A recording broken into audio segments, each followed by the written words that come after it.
commande, elle est venue du gouvernement. C'est le gouvernement, c'est le plan d'action de lutte contre le harcèlement sexiste dans les transports qui a été lancé en 2015, qui nous a donné l'idée et l'envie d'organiser ces marches exploratoires. Et depuis maintenant, c'est Ilevia qui a trouvé, suite à l'expérimentation, qui a trouvé que ce qui était proposé et puis cette démarche qui passe par l'usager permettait de proposer des actions très, très concrètes et du coup qui étaient intéressantes, et du coup on a souhaité les pérenniser de manière plus régulière. Ils vont venir à la marche de restitution, oui, qui sont concernés.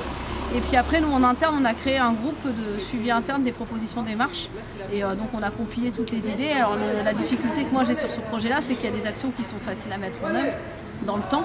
Et il y en a d'autres, j'ai mis 2 ans pour faire aboutir certaines propositions. Et donc c'est ça la difficulté, c'est d'arriver à tenir dans le temps ces objectifs-là et ces propositions et de faire le retour aux marches. Alors, la mairie, elle va travailler sur les alentours en fait. C'est pour ça que nous, c'est un peu la spécificité des marches sur l'île, c'est que nous, sur la métropole européenne de Lille, c'est que nous, nos marches, elles sont... on les intègre dans un environnement parce qu'on se dit que la sécurité, le sentiment de sécurité dans une station, ça va dépendre forcément de l'environnement. Donc les mairies, elles vont pouvoir nous aider à agir sur ce qui se passe dans l'environnement et à travailler un peu cette transition qui se passe entre la station de métro et les espaces transport et l'extérieur.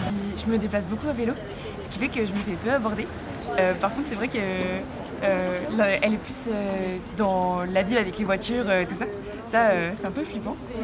Moi, c'est l'inverse. Je me déplace que à pied et au contraire, pendant la journée, je dirais que ça va à peu près, mais c'est plus le soir quand je rentre où je suis un peu en mode je mets vite fait mon manteau, genre je me couvre bien et après je trace. Mais pourquoi pas développer tout ce qui est café aussi. On a vu qu'il y avait beaucoup de choses pour la ville participative avec Lille qui va devenir la capitale du design. Je pense avoir des quartiers un peu moins ségrégés aussi parce qu'il y a beaucoup de logements sociaux dans l'île. Oui.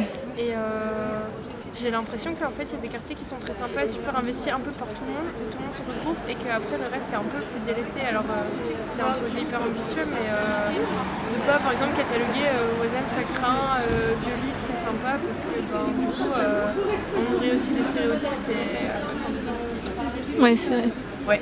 Aussi du coup je suppose peut-être développer la communication sur tout ce qui se passe partout pour que les gens bougent d'un quartier à l'autre, faire connaître la ville.